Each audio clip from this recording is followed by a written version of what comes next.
Assalamualaikum warahmatullahi wabarakatuh.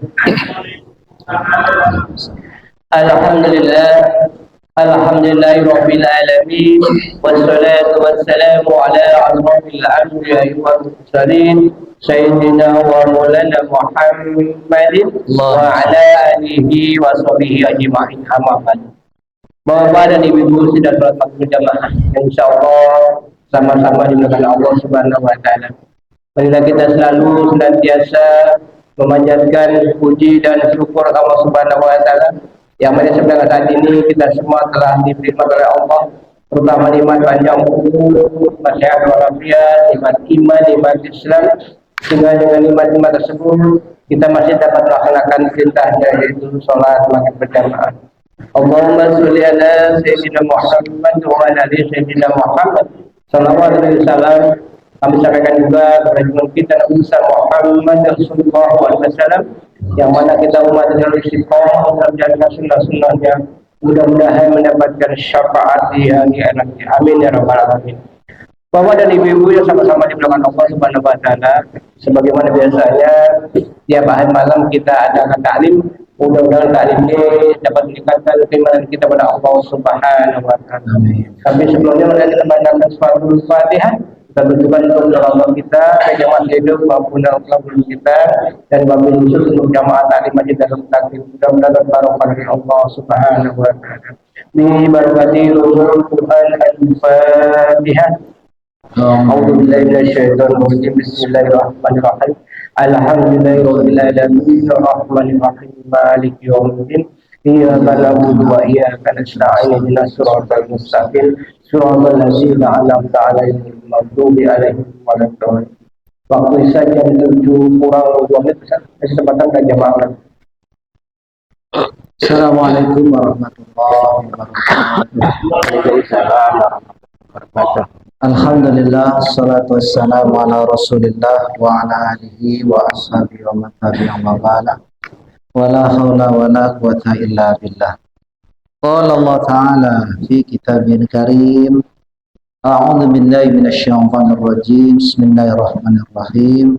Laqad ja'akum rasulun min anfusikum. Laqad ja'a, sungguh telah datang kepadamu. Kamu di sini artinya kita sebagai umat baginda Rasulullah sallallahu alaihi wasallam. Siapa yang telah datang? Rasul, seorang rasul. Bentuknya mufrad. Mufrad itu artinya tunggal. Sungguh telah datang. Kalau secara nahwu lamnya lam taukid, kodnya kod apabila masuk pada fi'il madhi bermakna tahqiq. Ada taukid, ada tahqiq. Yakti temen wis teko kalau bahasa nahwu, di bahasa nahwukan. Sungguh pasti telah datang. Jadi tidak diragukan. Kum, kepada engkau. Siapa yang telah datang? Rasul, seorang rasul. Min anfusikum, dari dirimu, maksudnya jenis diri kita, dari bangsa manusia, bukan bangsa jin, bukan bangsa malaikat. Artinya apa yang dirasakan kita dirasakan pula oleh rasul. Kita lapar, rasul pun lapar. Kita tidur, rasul pun tidur. Kita juga punya rasa marah, Rasul pun punya rasa marah. Kalau dalam syair dikatakan kita manusia sama seperti Rasul juga manusia. Nabi Muhammad manusia, Muhammadun basyarun, basyar itu manusia. Lakal basyari, seperti kita, sama-sama manusia.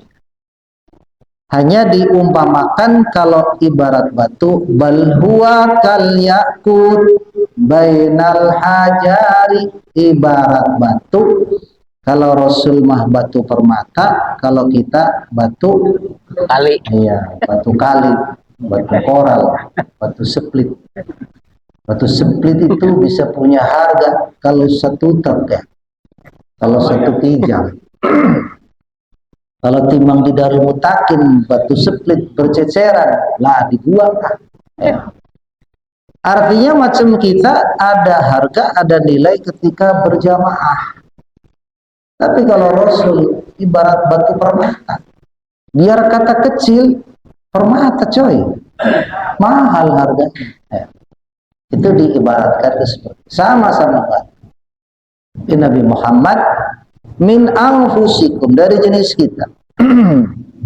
Azizun alaihi ma anittum. Azizun secara bahasa itu perkasa, tapi makna di sini berat atasnya penderitaannya. Jadi Rasul itu bukan hanya sekedar mengurusin umat saja, tapi ngurusin istri. Ya, istri Rasul itu yang hidup sezaman itu 9. Di antara 12 istri itu yang hidup sezaman dengan Rasul itu 9 orang. Bukan 9 naga, bukan. 9 orang. Jadi tidak hanya ngurusin umat, ngurusin istri juga, Pak. Tapi masih sempat ngurusin umat. Kalau kita istri atu, orang sempat ngurusin umat, makanya berat baginya penderitaannya. Azizun alaihi ma'anittum, harisun alaikum, berharap kepada kita sebagai umatnya, berharap keselamatan dan berharap selalu dalam keadaan iman. Bil mu'minina raufun rahim. Karena tanwin ketemu roh itu dibacanya idgham bila gunah, makanya dibaca raufur rahim. Ini ayat setiap kali mau baca maulid itu dibaca, Pak. Nah, kadang yang baca aja orang arti, ya. Ya mah bukan nyindir, ngasih tahu ya. Laqad ja'akum rasulun min anfusikum azizun 'alaihi ma anittum harisun 'alaikum bil mu'minina raufur rahim. Baru ayat berikutnya fa in tawallaw faqul hasbiyallahu 'alaihi tawakkalun. Artinya apa Bapak hadirin sekalian? Kalau dulu zaman kita di pondok itu yang namanya santri, tiap kali ada ayat yang mengandung khasiat, fadilah, itu makanya diterangin. Kalau secara translate, kalau secara terjemah, ini kan ada kalimat berat atasnya penderitaannya, ya. Karena Rasul itu selalu diuji. Tapi justru khasiat dari ayat ini, kalau penuturan dari kiai, kalau orang yang mengamalkan, itu fadilahnya untuk kekendelan. Kalau Pak Tunis ngerti kendel, Berani. iya. Jadi orang yang nggak punya nyali, Pak, kalau baca ayat ini itu punya nyali, nggak kecing. Tahu kecing? Penakut. Nah, baca ayat ini. Jadi Bapak kalau ada rasa takut, baca ayat ini. Bismillahirrahmanirrahim. Laqad ja'akum rasulun min anfusikum azizun 'alaihi ma anittum harisun 'alaikum bil mu'minina raufur rahim. Satu ayat aja. Syukur-syukur Bapak amalin. Kan kalau santri kalau diamalin itu dipuasain, wah, bukan cuman kendel aja, kebal bacok, kebal tembak ya. Tapi bagi yang yakin, tapi harus ada gurunya. Jangan Bapak ngambil sendiri, oh kata dia, lalu puasain. Puasanya kagak tahu, bacanya berapa tangan kagak tahu, kalau dibacain, kalau dibacok lah mempan. Ya. Yang disalahin ayat itu. Tapi kalau kita di masyarakat, setidaknya bisa menjadi suatu pemahaman. Ada kalimat azizun alaihi ma anittum, berat baginya penderitaan. Dan itu terbukti. Ketika Rasulullah SAW bersabda ada 4 golongan yang jasadnya diharamkan tersentuh api neraka. Kalimatnya haram tersentuh api neraka, bukan haram masuk neraka, apinya saja haram untuk menyentuh. Ada 4 golongan, ya mudah-mudahan kita termasuk 4 golongan, amin. Tapi ada apa enggak ya? Yang pertama hayyin. Hayyin itu kalau secara bahasa dia itu pemurah dan tidak gampang marah, itu namanya hayyin. Itu dibuktikan oleh Rasul. Dalam sejarah terbukti ketika Rasulullah SAW dakwah di Taif. Taif itu nama daerah. Kalau di sini kan Taif nama orang ya. Iya. Jumroh. Jumroh itu termasuk rukun haji, artinya melempar batu. Di sini dipakai nama orang. Jumroh. Makanya senangnya timpuk-timpukan.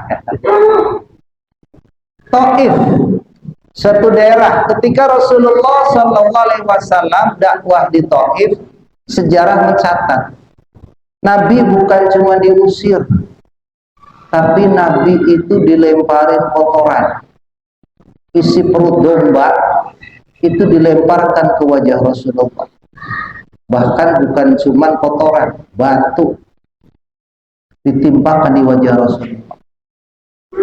Apakah Rasul marah? Tidak. Bahkan malaikat Jibril yang marah, yang kesal. Ya Rasulullah, kalau engkau bilang oke aja, aku balikan gunung itu untuk orang-orang Taif.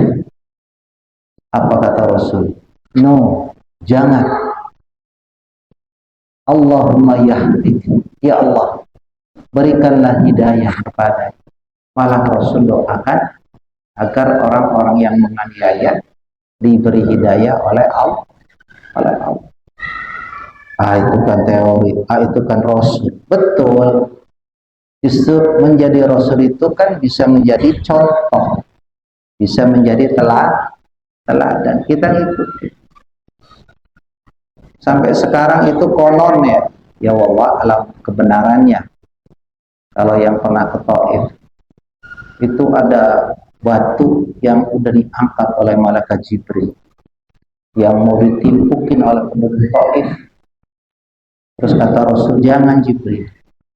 Sampai karang butuhnya itu yang gelundung kagak, ngambang aja di sana. Katanya itu batu dulunya mau ditimpukin untuk orang-orang Taif. Sekarang diabadi. Kalau yang nyata mah itu ketika Rasulullah singgah di sebuah kebun, kebunnya udah nggak ada. Tapi bau badan Rasul ketika singgah di kebun sampai sekarang itu masih ada. Bahkan pemerintah Arab Saudi itu sudah berkali-kali nyiram pakai karbon biar hilang baunya. Orang-orang kita kan Pak, orang kita, orang Malaysia, orang Afrika itu masih meyakini adanya tabarukan. Tabarukan itu artinya ngambil keberkahan dari tempat atau makom atau tapak tilas yang dulu pernah ditempatin oleh orang-orang yang memang dekat dengan Allah. Ya seperti Rasul, seperti Nabi, seperti wali-wali songo. Kalau orang-orang kita itu masih meyakini bahwa tempat tersebut termasuk tempat yang diberkahi. Satu di antara anjuran kita sebagai Ahlus Sunnah wal Jamaah itu berdoa di tempat yang diberkahi. Itu artinya tempat itu termasuk tempat yang mustajab. Kita itu yakin. Tapi kalau oleh orang-orang Arab Saudi, termasuk pemerintahannya, itu dianggap sebagai sebuah kemusyrikan. Karena kita minta selain Allah, kata mereka. Kalau kita kan meyakini kalau yang namanya musyrik atau yang disebut dengan syirik, musyrik itu orangnya, syirik itu pekerjaannya. Itu kan pekerjaan hati. Sama-sama pekerjaannya, tapi hatinya nggak mengatakan demikian. Nggak dikatakan musyrik. Contoh, Bapak bakar kemenyan. bapak bakar kemenyan niatnya mengharumkan ruangan, satu tetangga bakar kemenyan karena mau ngepet. Tahu ngepet? Ya. Ya, babi ngepet, ya. Hujan. Itu kan kalau kita lihat di TV, ya saya juga belum pernah lihat orang yang mempraktekkan babi ngepet. Itu kan konon katanya bakar kemenyan dulu, undang karuhun. Ada yang pakai medianya lilin, ya. Yang ngaji sedikit tentang ngepet lah ya. Jadi sama-sama bakar kemenyan, yang satu niatnya mengharumkan uang, yang satu ngundang karung. Lah kemenyan itu nama secara garis besarnya, kalau jenisnya macam-macam. Ada bubur, ada sisa, ada yang namanya apa itu gaharu, ya. Ya bahasa kemenyan juga. Ada juga dari getah pohon damar, ya. Pokoknya wujudnya asap. Nah, karena syirik itu pekerjaan bangsa ati, sekalipun pekerjaannya sama, tapi niatnya beda, maka menjadikan amal itu berbeda hasil. Sama-sama datang ke kuburan, yang satu niatnya ziarah. Ziarah itu artinya berkunjung, untuk mengingat bahwa kita juga bakal mati, untuk mengingatkan kita bahwa kita juga akan begitu. Yang kedua mendoakan, yang ketiga bertawasul, yang keempat tabarukan. Itu niat ziarah. Sementara yang satu niatnya mau minta ke kuburan. Sama-sama pekerjaannya ziarah, yang satu hukumnya musyrik, yang satu hukumnya sunnah. Mendoakan orang yang sudah meninggal, sunnah. Bertawasul, minta kepada Allah perantara orang yang kita ziarahin, sunnah. Tabarukan, karena dulu semasa hidupnya orang yang kita ziarahin adalah orang yang dulunya diberkahi oleh Allah hidupnya. Maka ketika kita datang kepada orang yang selama hidupnya adalah orang yang diberkahi oleh Allah, itulah yang disebut dengan tabarukan. Termasuk mereka yang meyakini bahwa tanahnya buat jimat. Nah, jangan dulu ngomong musyrik, jangan dulu ngomong syirik. Kalau selama keyakinannya itu bersandar kepada Allah, selama Allah lah yang memberikan kekuatan ini sebagai alat, ya tidak syirik. Sama kayak bapak jalan-jalan ke mall, bawa ATM, masih kurang yakin bawa duit, takut mesin ATM-nya rusak, udah kadung belanja, gak bisa ngambil dari ATM, maka bawa duit. Apakah itu syirik? Ya tidak, karena kita berkeyakinan tadi. Datang ke dokter, sama-sama datang ke dokter, kalau kita meyakini dokter bisa menyembuhkan, syirik. Berarti kita menyekutukan Allah. Tapi kalau datang ke dokter kah, rumah sakit kah, pengobatan, apakah klinik, apakah pengobatan alternatif sebagai suatu ikhtiar, karena bisa jadi dari sana Allah berikan kesembuhan, ya namanya sunnah, ikhtiar. Tapi kalau meyakini bahwa di situ bakal sembuh, di situ yang menyembuhkan, yang bisa punya pekerjaan menyembuhkan itu hanya Allah. Yang lain hanya sekedar perantara. Sama kayak tadi ketika kita ngambil tanah sebagai perantara, ini tanah adalah tanah kuburan orang soleh.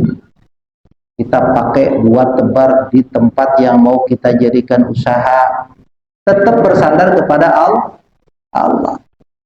Bukan bersandar kepada tanah. Itu tidak syirik. Gak bedanya tadi, bapak merasa yakin, merasa tenang ketika jalan-jalan bawa duit. Karena beda alamnya. Jadi jangan kita dikit-dikit mengatakan syirik. Tapi karena konsep syirik ala Arab Saudi dengan kita itu beda sebagai Ahlussunnah wal Jamaah. Arab Saudi itu kan pemerintahannya termasuk rakyat itu kan sebagian besar pahamnya itu kan Wahabi. Wahabi itu kan paham yang dibawa oleh Nabi Muhammad bin Abdul Wahhab, yang pada prakteknya lebih condong kepada Albani. Ya silahkan, kita tidak mempersoalkan. Makanya orang-orang Indonesia ketika tabarukan terus ketahuan sama askar, ketahuan sama polisi, ya minggir. Nanti polisinya pergi, ya datang lagi. Karena tidak keyakinan. Kita yakin itu adalah tempat yang mustajab, tapi tetap yang memberikan ijabah adalah Allah. Karena Rasul sendiri mencontohkan. Rasul itu meyakini bahwa Masjid Kuba itu dibangun atas ketakwaan orang-orang beriman. Itu adalah tempat satu di antara tempat yang mubarakah. Sehingga Rasulullah SAW setiap hari Sabtu datang ke Masjid Kuba, imma rokiban, ada kalanya jalan kaki, ada kalanya berkendaraan. Kadang pakai onta, kadang pakai kuda. Itu sebagian sahabat memperhatikan, lalu bertanya sahabat, ya Rasulullah, engkau kami perhatikan setiap Sabtu datang ke tempat ini, ayah naon ya Rasulullah? Apa jawab Rasulullah? Hada maqamul mubarakah. Ini adalah tempat yang diberkahi oleh Allah. Artinya kalau kita bicarakan keberkahan, berkah mana Rasulullah ketimbang tempat yang oleh Rasul diyakini keberkahannya. Tapi orang yang penuh berkah saja masih mau datang dan masih meyakini ada tempat-tempat yang diberkahi oleh Allah. Nah, karena bekal kita untuk ke sana itu jauh, al ulama warathatul anbiya. Ulama itu adalah pewaris Nabi. Jadi makom para alim ulama, makom di sini pengertiannya dua. Ada kalanya makom artinya itu kuburan, ada kalanya makom itu artinya tapak, ya, tapak atau jejak atau petilasan, ya. Petilasan itu artinya tempat di mana itu gonjumeneng, tempat tinggal atau tempat berkhulwatnya seorang wali. Kayak di mana tuh di Tasikmalaya ada gua, namanya gua apa, Bading? Gua, ada yang tahu? Gua di Tasikmalaya. Sudarwaji, Sudarwaji. Gua Safarwadi. Itu sampai sekarang masih ada orang bertapa, Pak. Tapi kembali kepada keyakinan. Bukan masalah bertapanya, dia berkhulwatnya menjauhkan dari pergaulan manusia, membersihkan hati, banyak zikir kepada Allah, ia mendekatkan diri taqarrub ila Allah. Enggak ada salahnya. Cuma tadi harus ada yang membimbingnya. Jangan bapak tiba-tiba saya pengen bertapa. Sono di Kalibaru misalnya. Ya. Di kali di situ bertapa biar jadi Sunan Kalibaru misalkan. Ya kalau nggak ada sanadnya ya bahaya. Terdatang ada orang, ada suara bisikan, wah dikiranya wangsit bukan pangsit, bukan wangsit. Sebab wangsit itu, Pak, kalau di sejarah masalah perjinan, masalah bangsa gaib, itu jin itu kerjasama kadang. Jadi ketika ada orang tadi contohnya, ia mengembangkan satu ilmu tapi tidak ada sanadnya, dia mengamalkan satu amalan tapi didapat dari bukan orang yang soleh, misalnya ketika dia bicara, ketika dia sedang tekun mengamalkan, itu ada bisikan, kamu orang yang paling khusyuk, kamu nanti bisa ngobatin, ini saya kasih amalan. Nah itu amalan yang dilalahnya langsung. Bahasa kitanya mantra, dikasih mantra, ajiku jalan goyang misalnya. Dan betul ketika dia pulang atas kerjasama bangsa jin tadi, nyuruh orang, apakah pura-pura sakit atau bagaimana, atau si itu membuat orang sakit. Lah nanti orang yang sakit tadi dibisikkan berobat ke si Anu. Nah karena yang bikin jin ini, jin A katakanlah, jin A masih jin B ini sudah kerjasama. Karena sama-sama ingin menyesatkan tadi. Berobatlah ini orang ke orang yang tadi berkhulwat tadi. Dikasih sembuh. Kenapa? Karena yang bikin ulah itu jin tadi. Tuh. Wah, orang tersebut akhirnya kan makin merasa bisa. Ketika datang keraguan, jin bikin ulah lagi, bikin orang, bikin manusia pada sakit. Dan nanti orang yang sakit tadi didatengin oleh bangsa jin tadi dalam mimpi. Lo harus berobat ke si fulan. Maka berobatlah dia. Dikasih sembuh lagi. Akhirnya orang ini kan masih makin bangga. Nah itu. Jadi ketika ada orang katakanlah bisa ngobatin tanpa sebab, katakanlah tanpa berguru dari orang-orang yang soleh, artinya memang Rasul pun termasuk orang yang bisa nyuwuk. Tahu nyuwuk, Pak? Nyuwuk itu ngobatin pakai ludah, ya, pakai mantra tertentu. Cuman kalau Rasul itu kan dijamin kemustajabannya. Ketika terjadi perang Khandaq, ya, dalam sejarah itu Bapak bisa baca.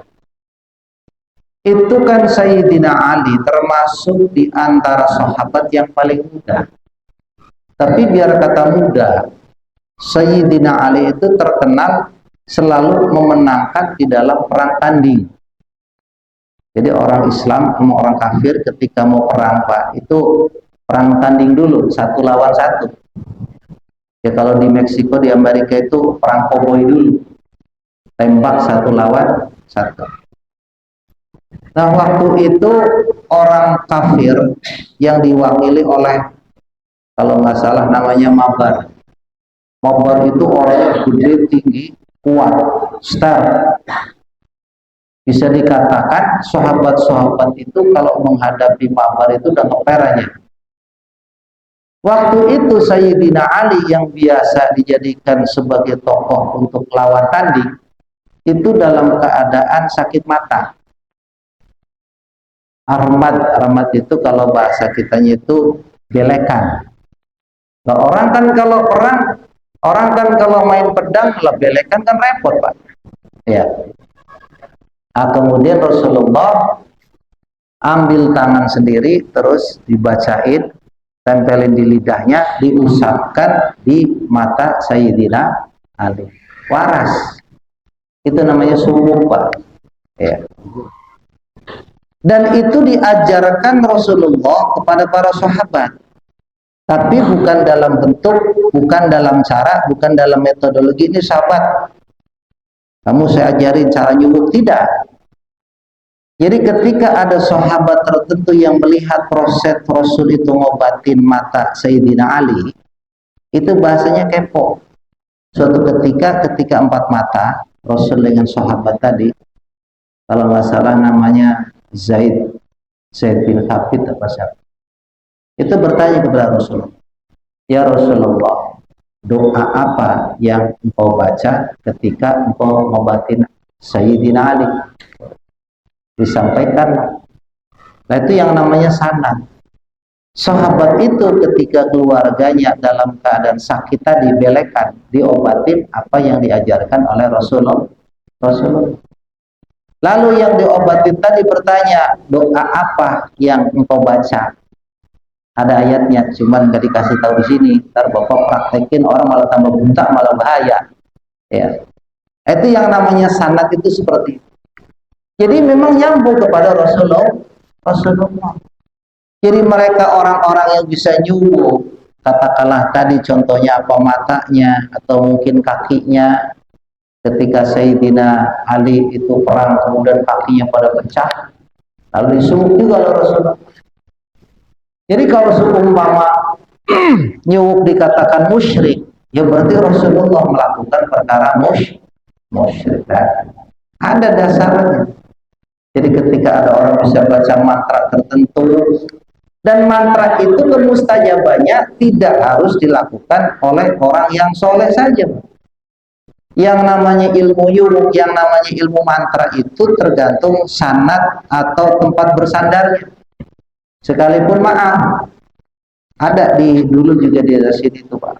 Itu kalau yang namanya nyuwuk bocah sumbang, yang namanya bacain mantra, ya kalau bahasa agamanya itu merukyah lah.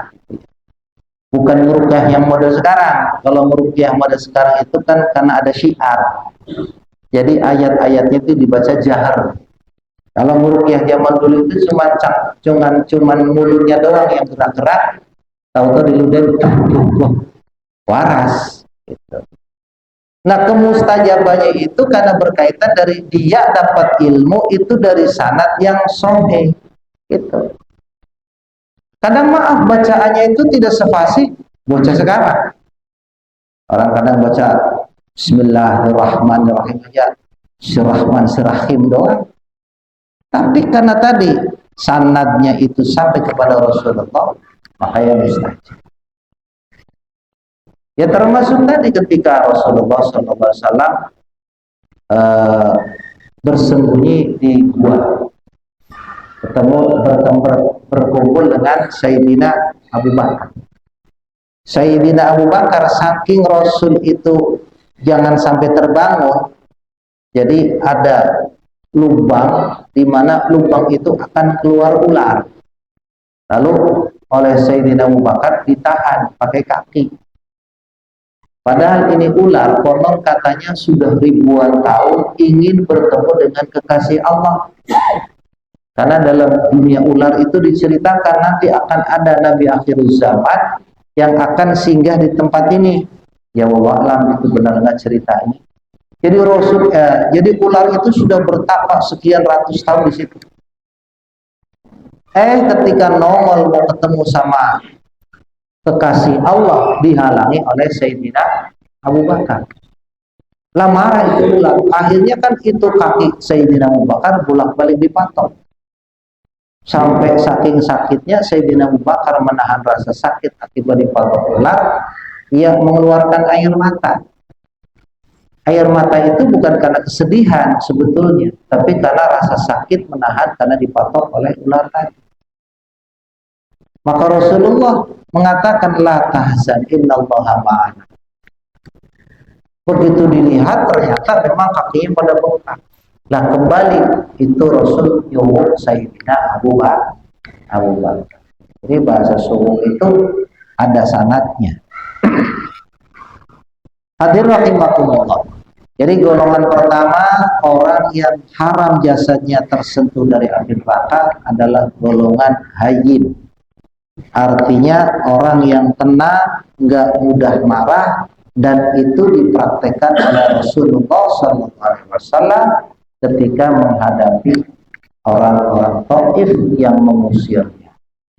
Dia tenang, nggak marah, bahkan sebaliknya mendoakan orang-orang Taif agar mendapatkan hidayah dari Allah. Ya wallah, kita sanggup apa? Yang kedua, layin. Layin itu secara bahasa lembut dan santun, nggak kasar. Sama kayak tadi, gua gampang marah, dikit-dikit marah, dikit-dikit nesu, dikit-dikit baper, nggak demikian. Dan itu pun kembali dicontohkan oleh Rasul. Azizun alaihi ma'anittum haris. Haris itu menghendaki orang beriman itu selalu beriman, selalu dalam keselamatan. Bahasanya haris. Artinya orang yang menghendaki keselamatan, menghendaki selalu beriman, ya berarti dirinya harus bisa selamat. Golongan kedua, orang yang apinya jasadnya diharamkan tersentuh api neraka adalah orang yang punya karakter layin. Layin itu artinya lembut dan santun, nggak kasar, dikit-dikit marah. Makanya sifat marah seseorang dalam pengendaliannya itu perlu dilatih. Bagaimana cara melatihnya? Nah, melatih agar kita menjadi orang gak marah dalam dunia psikologi itu dijelaskan, satu di antaranya, jangan pernah ditanamkan dalam diri kita itu merasa orang penting. Gua kan laki lo, gua kan yang nyari makan, gua kan yang nyari mahfah buat lo. Nah, ini merasa diri orang penting. Dalam organisasi pun sama. Apakah itu kepengurusan masjid, apakah pengurusan musola, ataupun organisasi yang lain. Yang namanya anak buah itu karakternya, sifatnya, perangainya beda-beda. Kalau sebagai seorang pimpinan merasa diri paling penting, ada anak buah yang sebetulnya mengusulkan hal yang baik, cuman karena caranya itu mungkin menurut dirinya itu kurang pas, wah dirinya tersinggung, merasa diremehkan, merasa kurang dihormati, marah. Nah, itu sebab merasa diri orang penting. Maka upaya tadi agar kita nggak gampang marah, nggak gampang nesu, nggak baperan, belajar melatih diri bahwa diri kita bukan orang penting, biasa aja. Ya namanya orang, ada yang senang, ada yang agak senang. Nah, ini baru ketika orang bisa mengendalikan tadi hawa, emosi, marah, gampang tersinggung karena sudah dilatih tadi, maka timbul sifat lembut dan santai. Jadi pengendalikan amarah. Bahkan dalam surah Al-Baqarah pun dikatakan, ciri orang yang bertakwa satu diantaranya adalah wal kadhiminal ghaidh, menahan amarah. Orang kalau sudah marah, orang kalau sudah emosi, itu kan darah naik. Kalau secara medis, ketika darah naik ke otak, itu otomatis 2/3 cara berpikir kita itu udah nggak sehat. Kalau dalam keadaan marah. Makanya sering orang ketika memutuskan perkara atas dasar marah, seringnya banyak merugikan. Karena tadi keputusannya bukan atas dasar pikiran yang sehat, pikiran dalam keadaan marah. Dan ciri orang yang bertakwa adalah wal kadhibinal ghaidh. Orang yang dijauhkan dari api neraka, satu diantaranya golongan orang yang layin, orang yang lembut, orang yang santun. Orang bisa lembut, orang bisa santun karena mampu mengendalikan amarah. Orang bisa mengendalikan amarah karena dalam instal pikirannya merasa diri bukan orang penting. Makanya bisa dia bersikap santun dan lembut. Dan yang ketiga, orang yang diharamkan tersentuh api neraka adalah orang yang dekat kepada Allah dan dekat kepada manusia. Sedekat apapun kita kepada Allah, malam tahajud, siang puasa, tapi kalau sama manusia jauh dalam arti ia nggak peduli kepada sesama manusia, ia tidak termasuk golongan orang yang diharamkan tersentuh api neraka. Dekat kepada Allah, dekat kepada manusia. Dan yang keempat adalah orang yang selalu memudahkan urusan orang lain. Ini yang udah mulai jarang, bahkan dikatakan langka. Kalau bisa dipersulit, kenapa tidak bahasa orang sekarang? Orang yang selalu mempermudah urusan orang, man yassara qurbatan min qurabid dunya, siapa orang mempermudah urusan orang di dunia, maka Allah akan permudah urusan di dunia dan di akhirat. Dan fadilah yang lain, ketika ia senang mempermudah urusan orang, maka ia pun akan dipermudah oleh Allah urusannya, dan termasuk orang yang dijauhkan, yang diharamkan tersentuh api neraka. 4 golongan, hayyin, layyin, taqarrub ilallah wa taqarrub ilan nas. Dan yang keempat adalah orang yang mempermudah urusan orang lain.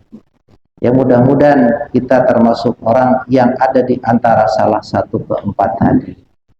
Sehingga kita pun termasuk orang-orang yang diharamkan tersentuh api neraka. Demikian, semoga bermanfaat. Barangkali ada yang belum paham, silahkan. Ada yang mau ditanyakan? 57. Oh. Tidak ada? Baik, kita tutup dengan doa. Semoga Allah SWT memberikan ilmu yang bermanfaat di din wa dunya wal akhirah. Al-Fatihah. A'udzu billahi minasyaitonir rajim. Bismillahirrahmanirrahim. Alhamdulillahi rabbil alamin arrahmanir rahim maliki yaumiddin. Iyyaka na'budu wa iyyaka nasta'in ihdinas siratal mustaqim. Siratal ladzina an'amta 'alaihim ghairil maghdubi 'alaihim waladdallin. Amin. Wa ya karim irhamna ya arhamar rahimin. Allahumma bihaqqil Fatihah wa bisirril Fatihah wa bi karamatil Fatihah wa bi mu'jizatil Fatihah. Ya farijal ham ya kashifal gham ya mani'an ya ghafir wa yarham.